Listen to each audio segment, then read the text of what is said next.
Hey folks, welcome to 30 in 5. I am Mike North. We are chock full of news, weather, sports, entertainment. Are you kidding me?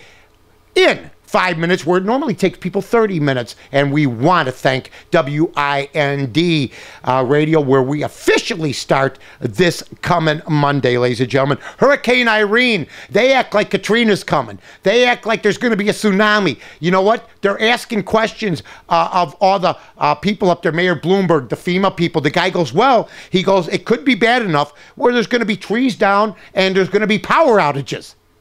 Wait a minute. We've been through that 3 times in Park Ridge where I live alone. The northwest suburbs have gotten hit harder maybe than this hurricane. But what are the news services doing? They're panicking everybody. And what I'm hearing now, it's basically going to lose steam. It's going to be moving 14 miles an hour by the time it hits the mainland. And it's not going to be going over 100 miles an hour like everybody's saying.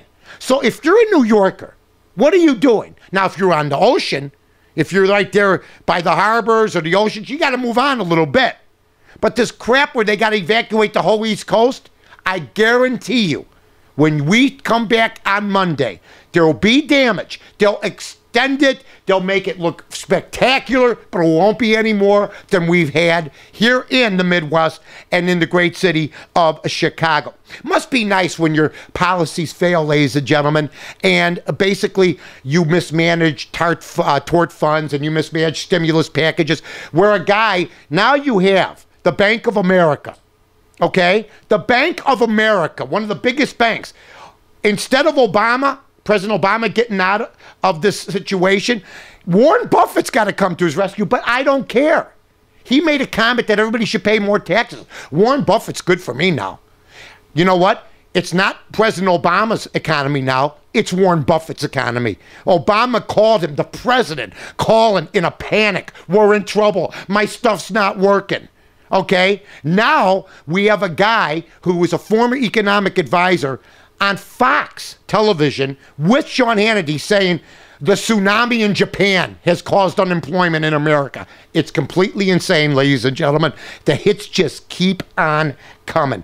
Cadillac, the Escalade, the most popular car for thieves.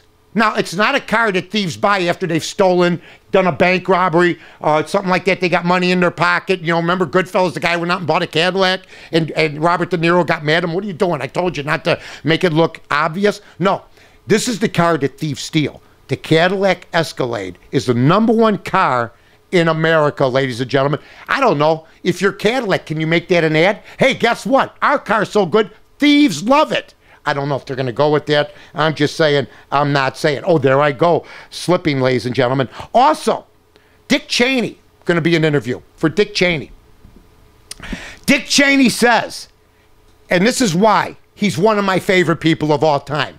He says, I don't regret waterboarding. My man, telling it like it is.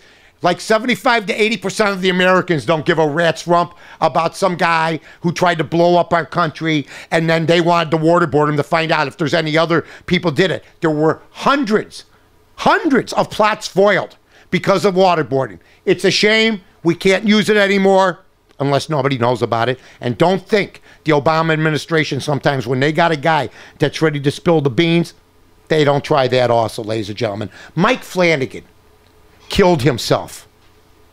59 years old.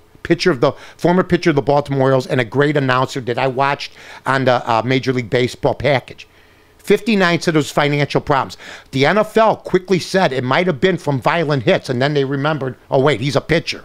Well, let me tell you something, folks. Dave Duerson committed suicide. He might have had some hits to the head. Mike Flanagan never did, for the most part. He had financial problems, so did Duerson. Duerson had a painful divorce. Depression causes it, and your life falling around you. Doesn't matter what job you have. I'm sorry. Mike Ditka's been dinged a couple times. He loves life, and so do a lot of other Gale Sayers. Dinged, butkus. I think it's a disservice. It makes the NFL look weak, and the NFL football players. Mike Flanagan killed himself over financial reasons. No line drive to the head. It's outside things that usually bother people, ladies and gentlemen. Cubs and Sox, we're done with them. Okay, we really, really are. And the Washington Redskins got a guy named John Beck and Rex Grossman. All of a sudden, they're unitas. okay, and Roman Gabriel. Weather today, absolutely beautiful. Get ready for WIND radio officially on Monday and on northtonorth.com. Thanks, folks. I'm Mike North for the Village of Rosemont. From the 9th largest convention center to restaurants to theaters, sports venues, and hotels. 5 minutes from O'Hare, you got it all here. Rosemont, you can't miss it.